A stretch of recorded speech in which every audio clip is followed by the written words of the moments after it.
here today with Susan Doering, who is an international career and leadership coach who operates globally, coaching individuals to achieve professional success and facilitating career development training courses for private and public sector organisations. And her new book is entitled Smart Career Moves for Smart Women. So first, it's a great title. Welcome to the show, Susan. Good to have you here. Thank you very much, Alice, and it's great to be here. And one of the things that really struck me about your book was the way it reflects your own journey and the way that you have turned that into something that other people can use. So I think I'm going to ask you to start there. Could you just tell us a little bit about your own career journey and why you realised that people like you needed this book? Yes, with pleasure. Okay, well, I started out as an academic. I moved seamlessly from writing a PhD thesis and teaching at a university, a very prestigious university, to teach, yes, from studying to teaching at that university and doing research. So that was awfully easy. I just fell into it, really. But there came a time when I had two small children and quite a demanding husband. Well, a husband with a demanding job. Let's put it that way. Tactfully done. And it was really incumbent upon me to take a little bit of a back seat and to devote more time to the family and the children, which I did. But then when I lost touch with academia, and of course, as you know, if you don't publish, you're not really Publish or in die. publish or perish, exactly. And then but I did want to use my intellectual capacities and get back into some sort of professional context doing something. So, but I realized, well, let me put it this way, and this is interesting. At that point, I didn't perhaps realize what various options could be available to me if I'd done my research, if I'd used my network, if I'd talked to more people. So what happened was I again fell into doing some project management. I was offered the opportunity to do the social program, to organize and run the social program for a very big international conference. Well, this was fun, absolutely. It was also a success. And then I fell into the next two international projects, which were both music based. I organized everything to do with the putting together of an international opera production at an opera festival. And again, it was great fun. I managed to do it. It was hugely successful, but I was always feeling my way. Yeah. I didn't really have any background in this. I had no training in project management. I had no network in music. And there came a moment, well, that was actually when I was going through a difficult time in my personal life, getting divorced, and I suddenly realized that I didn't have a very firm footing for what one could call my professional life, my career. I'd lost my way. And at that point, I thought I perhaps should do something, to earn more money.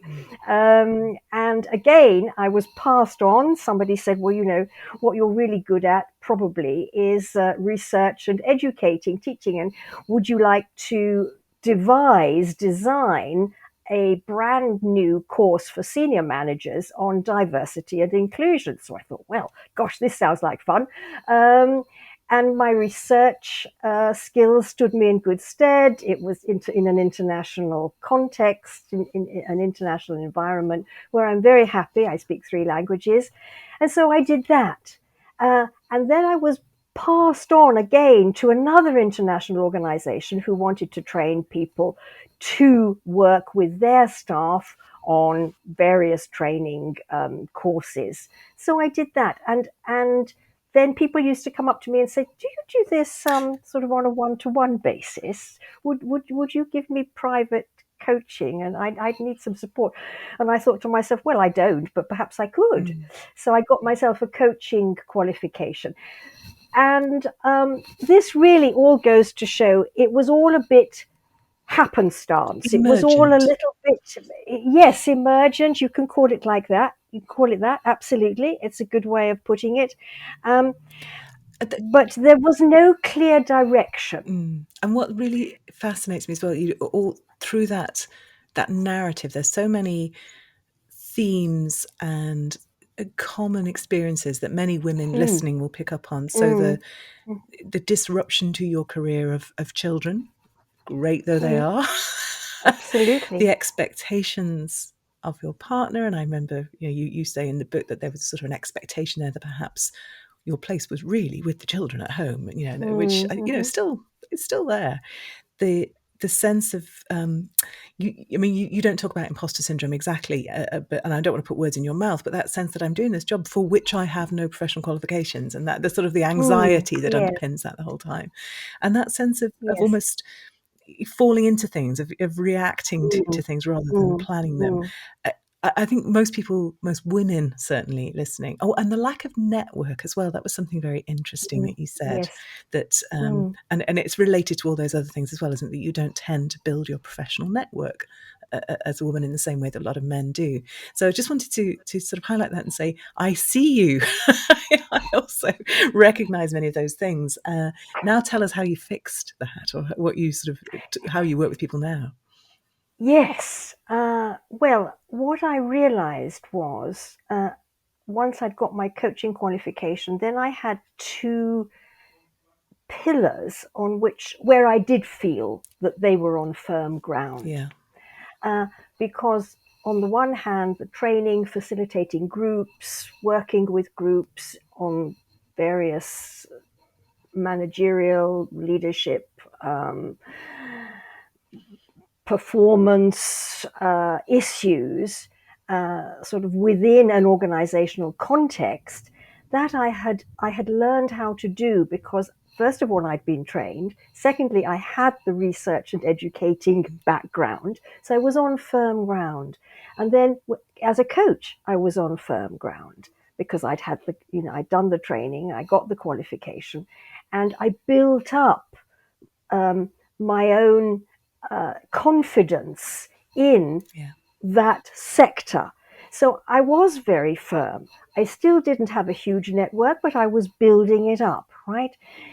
What I would also say is that these two activities, spheres of activity, in both of these, I am playing to my strengths. Mm.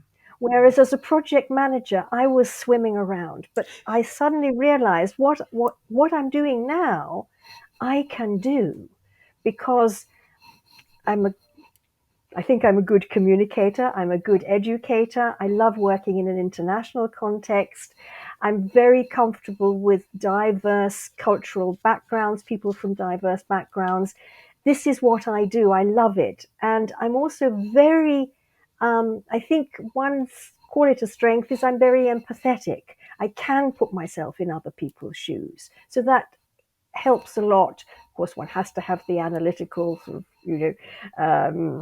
distance as a coach, but being empathetic and coming across as empathetic is also helpful. So that's one thing that's really important, to play to your strengths. Ray Hendricks Another is, calls this your zone of yes, genius. that's a It's lovely a lovely phrase. phrase, isn't it? And we all spend Yes, far too much time not in our zone of genius, doing the things that have to be done, but perhaps not by us. So, yeah. absolutely. Yes, exactly. And the other thing is that something to do with this, being in a very diverse international intercultural environment. That's something that I value, right? And as it has evolved, developed my work, it is certainly true that I do coach more and more women, or I have coached more and more women over the years, although I still coach men as well. And sort of equality, equity is something very close to my heart. So it's something that I want to promote also in my work. So this is part of me, and I It's a think lovely, that's important. You know, if yes, you it's a do professional something, and a personal synergy, isn't it, this book? exactly, Mm, exactly, yes. wonderful. What was the prompt behind the book? What made you think, actually, there is a book here specifically for women? Well, I think, as I've just said, it, I grew my cohort of women who came for coaching, and I asked myself why. Why are there more women coming for career and leadership coaching than men? And I think there are two reasons. I think perhaps women are more conscious of the fact or more willing to admit that they need support and help, right? So there's that's a little bit of a lack of self confidence somewhere or other that we see more in women than in men. These are generalizations, Yeah, I'm understood. aware of that, but nevertheless, it is a fact, right? And I think women are more able to admit this lack of self confidence. You mentioned imposter syndrome. We know from the research that imposter syndrome is right across the board. Men suffer exactly the same as women. It's about 60-40, we think, the latest research says. But, you know, it's across the board. But women will say it, and they'll say it to a coach, right? So that's really where uh, this sticking point for women. I suddenly thought, well, not suddenly. I realised that I could help more women than I'm able to help as a coach, right? Because that's only limited, the Yes. individual coaching or even group coaching that I can do. And I'd like to share this with a wider audience. And that's the joy of the book, isn't it? It scales. It also forces you to articulate what it is that you're doing with Yes, individual coachees yes, and with groups. So, well, let's yeah. talk about the writing. What surprised you about that process of translating what you do into book form? Um, I suppose what surprised me was how hard it is to really put into a clear structure what you need to say. It was very Mm, clear. You know, I had all these different case studies. I had my stories. I knew what the topics were, but sitting down to put that into a clear structure.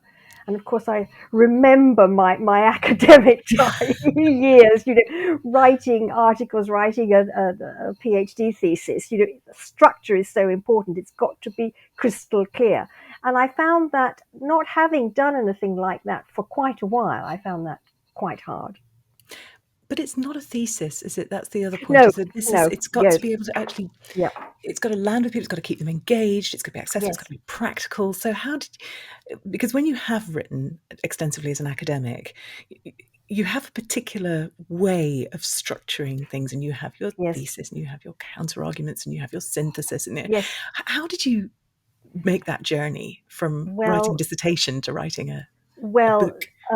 allow me to give a big shout out now to my development editor. I had a wonderful, wonderful freelance development editor with a massive amount of experience in publishing. And I mean, she really whipped this book into shape. It was all there, and she recognized, she said, I think you've got an audience here.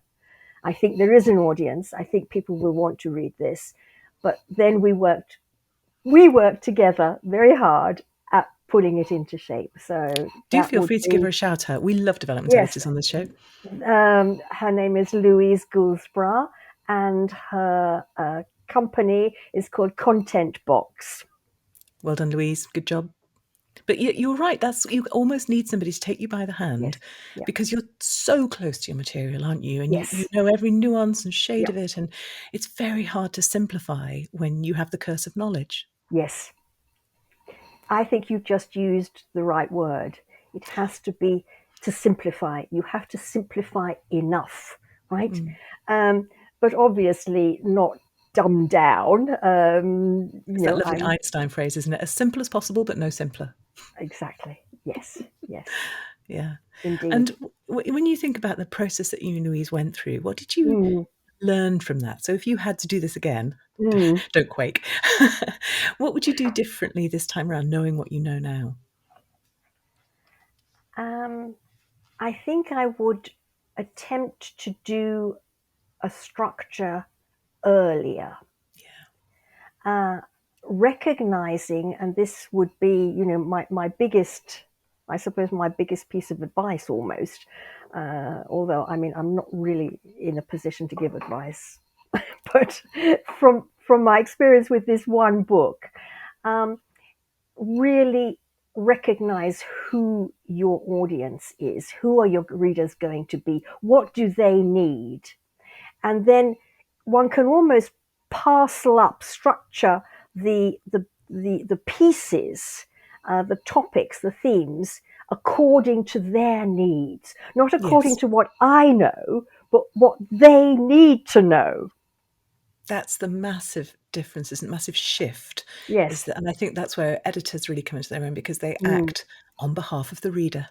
Yes. Yes. Yeah, Absolutely. when you can't, yes, that's a great way of putting it. And then we were just talking off air before we started recording about the fact that once you've written the book, it's not over. So Gosh, tell us a little bit about what you're noticing now that you're in the promotion stage. how naive I was, right? Right, the book's Uh, done. I can go and do something else with my life now. Oh no. Absolutely. No, I think, and I'm hearing from all corners, that this is quite, this is par for the course at the moment. Um, very very happy that Routledge said they'd like to publish my book, because I was at the stage, it was Louise who said, well, we'll try and get a good publisher, but deep down I was saying to myself, I will give it several months, a few months, but if we don't find a publisher by such and such a date, then I'm going to self publish. And of course, that is a route that many authors go Mm. down now. Yeah, you have Um, options these days. they have options. So, but anyway, Routledge said they'd like it. So lovely. Thank you. And I naively thought that the publisher would then really do everything else, right? But in fact, that doesn't happen nowadays. The publishing process has changed dramatically, and there is now print on demand. Nobody has thousands of copies stored in warehouses, and the promotion really is very much, I have to say, down to the author. And it's an uphill battle, because again, here we are again doing something. Here I am again doing something I don't know how to do. Um, so I did get a PR agency. So another shout out, literally PR. Uh, Lovely people, and very very happy that to be working with them. Really, they've put me on the map in many, many ways, many different ways. I've been giving interviews, doing podcasts, writing articles, which I do know how to do. Hooray! um, but it's an uphill battle. It's a lot of work, and it needs doing. And that's the thing, isn't it? Is you can write the book and it can be a great book, but if nobody knows about the book, Yeah, yeah, then that's no good. It's not yeah, going to achieve its yeah. goal of, we said right back at the beginning, scaling, and getting people. So, Indeed. in a sense, I'd love to hear where you feel you're at now, but also more generally, why are you doing this deeply uncomfortable work of promoting? What is your hope for the book and for you sort of Yes, professionally? yes. Where I am now is, I suppose, sort of a little bit further than the beginning. I now do That's a realize great what phrase. I do realize what I'm up against, and I do have Mm, a feeling. Uh, no, even more than a feeling. I have some knowledge of what needs to be done, and I'm doing it. What I have realized is that this is not a sprint but a marathon. yes. The book was published on the 28th of February, so I had it in the back of my mind, everything has to happen in March, right? Well, this is not true. This has got to go on over a year or Mm. even longer, but shall we say 1 year? So that's where I am at the moment, and trying to calm myself down, saying this will be okay. People will want to read the book. People are reading the book. I've had some very, very nice, very, very rewarding book reviews, 4 and 5 star reviews so far. So that's very encouraging, very nice. What do I hope? I hope that people buy it and read it. It's so that women, and it is addressed to women, although several people have said, it's everything you say is valid for men too, and of course it is, but I do think women need that little bit more support, a little bit more, help than men. And I think, I would like to reach as many women, professional women, business women, who are at those crossroads where they're trying to Mm. work out, where do I go from here? What do I do? How do I do it? And okay, I've made the move. Now what do I do? Mm. So that's why it's about career transitions. It's about those sticking points, those crossroads where you say, I want to do something that is more in line with who I am. That's Yes. back to that, those, Yeah. what's really important to you? What do you really value? Can you do more of that in your work? So that's really what the Yeah. book's about and what the book's for.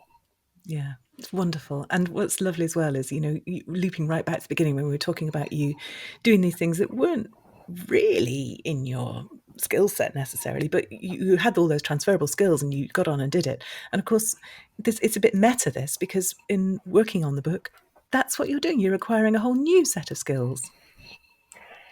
Indeed, one of the things that you realize, and it's also in my book, you build on your strengths. You've got to learn new things occasionally, Mm. complementary skills. Yes. Um, I'm never going to be an IT expert.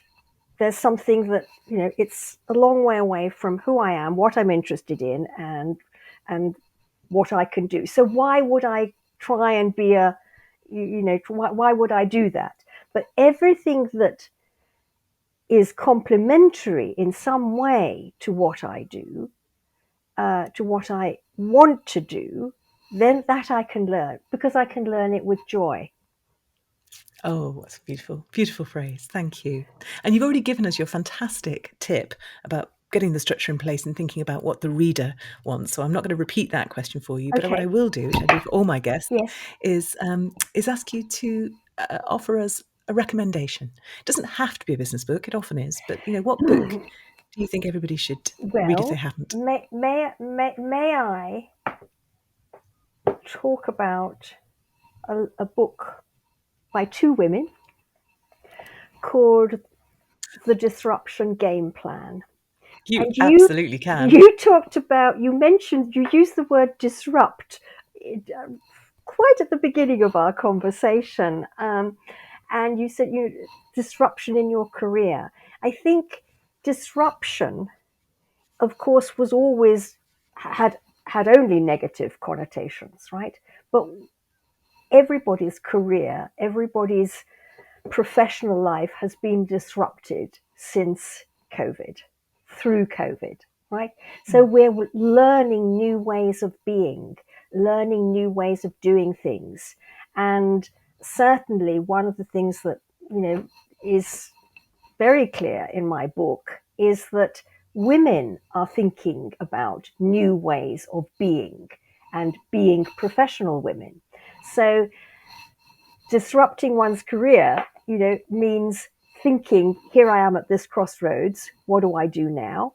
And this book is all about, it's called New Rules for Connect, well, the subtitle is New Rules for Connected Thinking on Innovation and Risk. So that's actually about So for organize, those listening, how for those listening rather organizations, than watching. yes, So I just want to give the title for those listening rather than watching. If you can give the whole title in yes, your it's thoughts, that'd called be The brilliant. Disruption Game Plan. Subtitle New Rules for Connected Thinking on innovation and risk. And it's by Ruth Murray Webster and Eleanor Winton.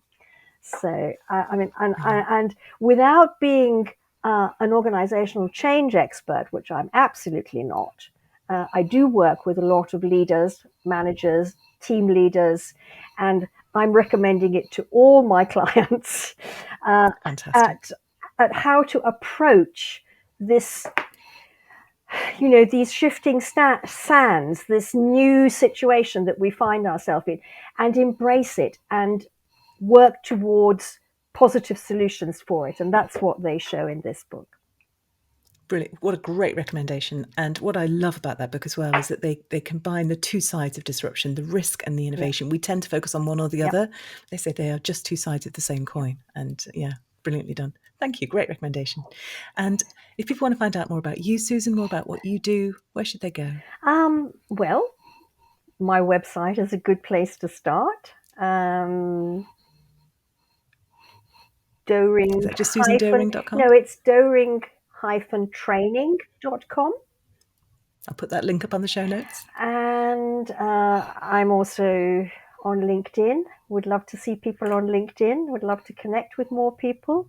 I'm having a book promotion event at Hatchards in Piccadilly, right in the centre of town, on London, on the 24th of May in the evening. Pop along, have a glass of wine. Love to meet anybody who's heard the podcast, and the book will be there. Lots of people will be there. It would be lovely to see you there. Wonderful. Thank you so much for your time today, Susan. It's been absolutely fascinating and lovely to hear your personal journey as a writer alongside the tips from the book. Thank you, Alison. It's been a great pleasure to be on your program and to be hosted by you. Thank you.